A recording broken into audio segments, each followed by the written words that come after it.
Skinner blatantly states his beliefs when he appropriately names his paper, Why I Am Not a Cognitive Psychologist. Skinner explains the fundamental flaw with cognitive psychology. He believes that behaviorism is far superior to cognitive psychology. He implies that learning occurs only by altering another behavior. Our everyday actions are a result from other behaviors before it. Skinner said that the inner world, which cognitive psychologists contended as a way of explaining the process of learning, does not exist. In fact, the world was presented because we as human beings could not fully grasp the concept of the role of behavior.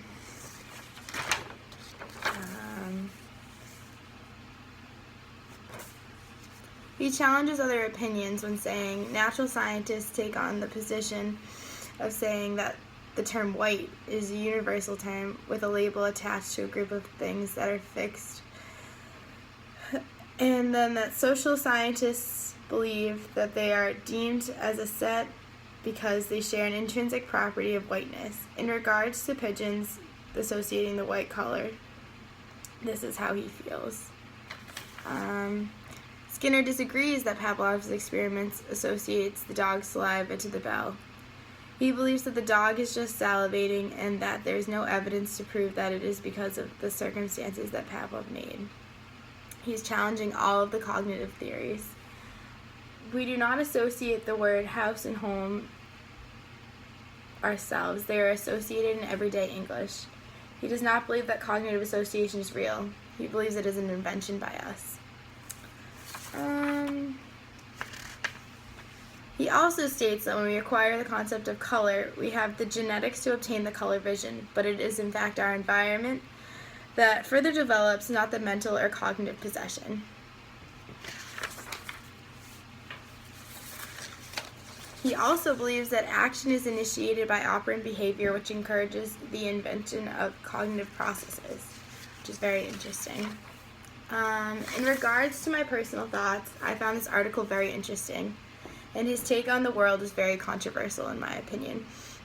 When Skinner defines behavior, he mentions many cognitive concepts in the way of behaviorism. Some of his explanations are anecdotes sound reasonable and plausible enough to change my favoring of the cognitive view to the behavioral approach. He does, however, confuse me when he attempts to say that all learning situations revolve around behavioral theories.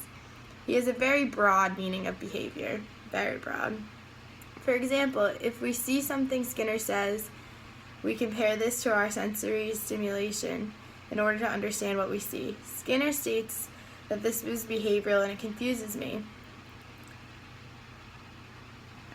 As a cognitive scientist, I feel like Pinker and Skinner would have some major beef. There's not a lot of connections there, and their views are very different.